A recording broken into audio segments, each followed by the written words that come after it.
Welcome and welcome back to my YouTube channel. I am Shreyansh, first year MBBS student. आज की इस video में हम बात करेंगे मेनली 11th क्लास की बायो एनसीईआरटी के ऊपर।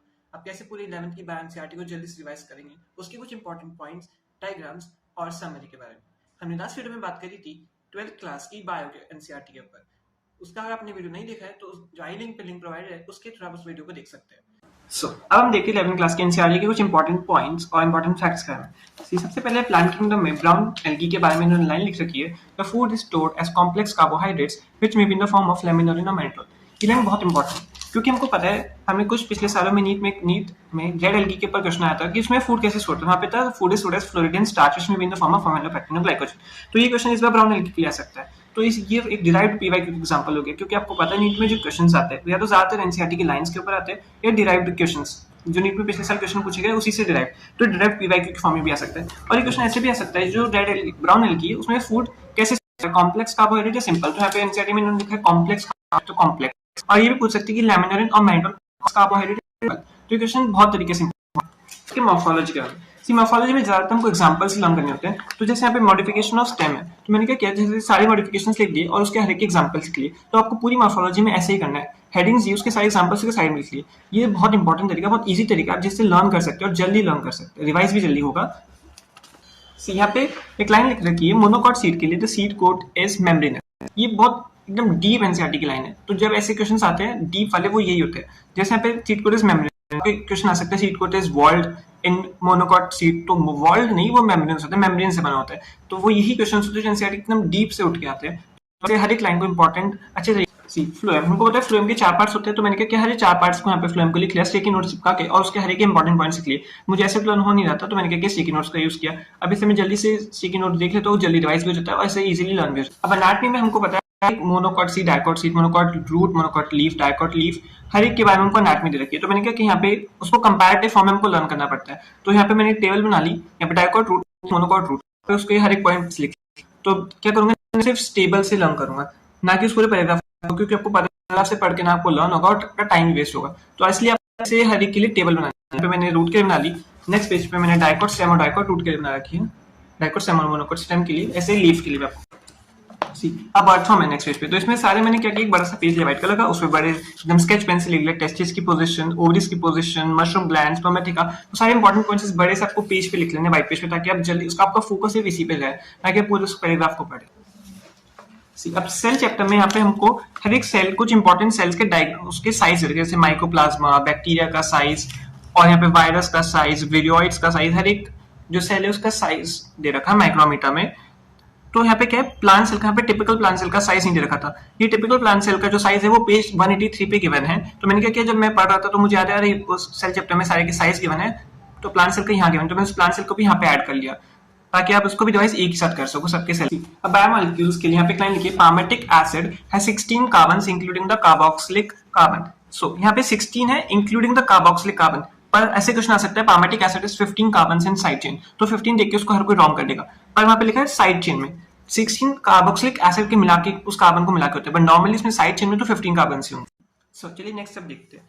यहाँ पे ट्रांसपोर्ट इन प्लांट्स में लाइन लिखी हुई है, often the water is the limiting factor for plant growth in both agricultural and natural environments.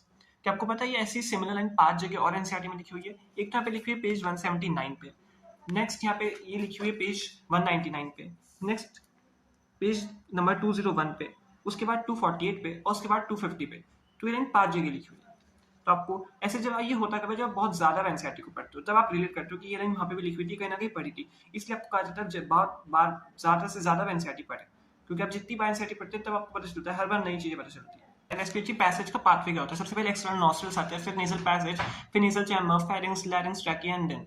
तो ये आजकल आपको पता है सीक्वेंस के ऊपर, एसेशन रीजन के ऊपर ऐसे क्वेश्चंस तो काफी ज्यादा है। तो यहाँ पे एक्सटर्नल नॉस्ट्रल्स के बाद सबसे पहले नेजल पैसेज आता है, उसके बाद आते हैं नेजल चैम्बर। तो नेजल पैसेज और नेजल चैम्बर में आपको कंफ्यूजन हो सकता है कौन पहले आता है कौन बाद में, इसलिए आपको इसको अच्छे से रिवाइज करना है। Passage question question, exchange of nutrients, gases et cetera between the blood and the cells occurs mostly through lymph, sometimes through lymph, always through lymph. तो इसका आंसर जाएगा ऑलवेज थ्रू लिम्फ। ये आपको कंफ्यूजन हो सकता है अगर आपने एनसीईआरटी को अच्छे से नहीं पढ़ा होगा। यहाँ पे आपको एनसीईआरटी में लाइन सिंपली गिवन है exactly, the exchange of nutrients, gases, etc. occur always through lymph.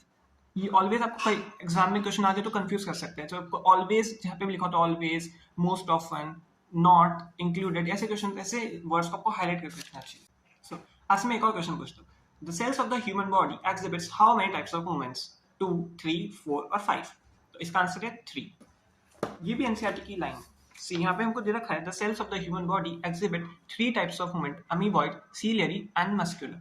तो आपने एनसीईआरटी को पढ़ा होगा तभी आपको लाइन पता होगी। तो आपको एनसीईआरटी कैसे, हाउ मेनी टाइप्स, 3 यहाँ पे लिखा है, 4 ऐसे नंबर्स, टाइप्स, हर एक लाइन को आपको एनसीईआरटी को अच्छे से पढ़ना होता है, तभी आप एनसीईआरटी को मास्टर कर पाएंगे और नीट में आप अच्छा स्कोर कर पाएंगे। तो चलिए अब समरी के कुछ इंपॉर्टेंट पॉइंट्स को देखते हैं जो आपको थ्योरी में नहीं सिर्फ समरी में गिवन है। यहाँ पे जैसे मॉर्फोलॉजी की समरी में लाइन गिवन है, the morphological features of stem like the presence of nodes, internodes, multicellular hair and positively phototropic nature help to differentiate the stem from roots। ये जो लाइन है आपको सिर्फ समरी में गिवन है, ये आपको थ्योरी में नहीं गिवन है। इसी तरीके से और लाइन नीचे लिखी हुई है, the floral characteristics form the basis of classification and identification of flowering plants। ये काफी इंपॉर्टेंट लाइन है, अगर आपने समरी नहीं पढ़ी होगी तो आप इस लाइन को मिस कर सकते हैं क्योंकि लाइन थ्योरी में भी नहीं गिवन। तो अब हम बात करेंगे कुछ बहुत इंपॉर्टेंट डायग्राम्स के ऊपर। सबसे पहले आपको हमको स्ट्रक्चरल ऑर्गेनाइजेशन में अर्थ फॉर्म के डायग्राम दे रखा है, ये वाला। यहाँ पे हमको लेबलिंग करी हुई है अलारी मसल्स के ऊपर और हमको पता है डायग्राम शो करे सर्कुलेशन को, तो ये क्वेश्चन आ सकता है alary muscles in cockroach helps in, इसका आंसर जाएगा सर्कुलेशन। नेक्स्ट डायग्राम है फोटोसिंथेसिस चैप्टर के ऊपर। ये डायग्राम बहुत इंपॉर्टेंट है, आपको पता भी होगा कि ये नीट में प्रीवियसली इस डायग्राम के ऊपर क्वेश्चन भी कुछ फ्रेम हुआ है। इसमें डायग्राम कैसे बन सकता है कि फोटोन का मूवमेंट कहाँ से कहाँ होता है, आपको नाम से क्लियर होना चाहिए। पहले PS2 आएगा, फिर प्लास्टोक्वाइनिन आएगा, फिर साइटोक्रोम B6F, फिर प्लास्टोसाइनिन PS1। तो आपको ये ऑर्डर पता होना चाहिए, तब आप ये भी क्वेश्चन टिक कर सकते हैं कि फोटोन मूवमेंट कहाँ से कहाँ हो रहा है, from plastoquinone to plastocyanin and PS1 final.